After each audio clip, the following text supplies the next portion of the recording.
Son mari était un homme des bois. Pour sa dernière demeure, il fallait qu'il soit dans une forêt, une évidence.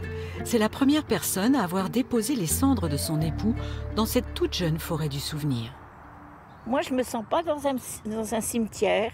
Je ne suis pas croyante, mais j'aime bien venir ici parce que c'est un endroit où on est apaisé.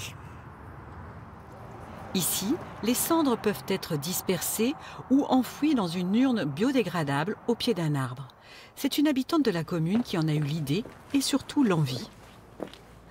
J'ai dit au maire, moi j'aimerais être incinérée, que mes cendres soient mises au pied d'un arbre dans le village. Après, monsieur le maire m'a dit, tu t'en occupes. Donc on a fait une commission et on a mis tout en œuvre pour réaliser ce projet. Des démarches assez simples selon la mairie.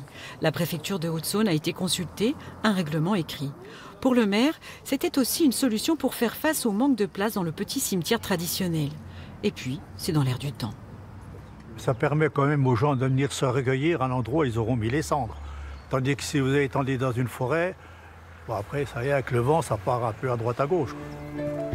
C'est la mairie qui entretient cette forêt qui ne demande qu'à s'élever. Les arbres ne tutoient pas encore le ciel. Il faudra attendre au moins 50 ans pour que cet espace devienne une forêt.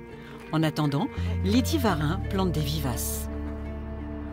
On est très très heureux d'avoir réalisé ce projet. Ce ne sera pas moi, mais je pense que mon remplaçant, il faudra qu'il prévoie de rallonger au bout là-bas.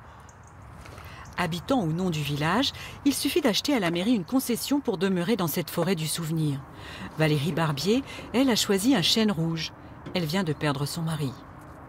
L'arbre, c'est la symbolique, l'homme entre le ciel et la terre, en fait.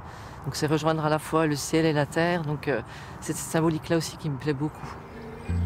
Un jour, lorsque le chêne rouge fera de l'ombre, les cendres de Valérie Barbier retrouveront celles de son époux. C'est son choix. Retourner à la terre, c'est le cycle de la vie.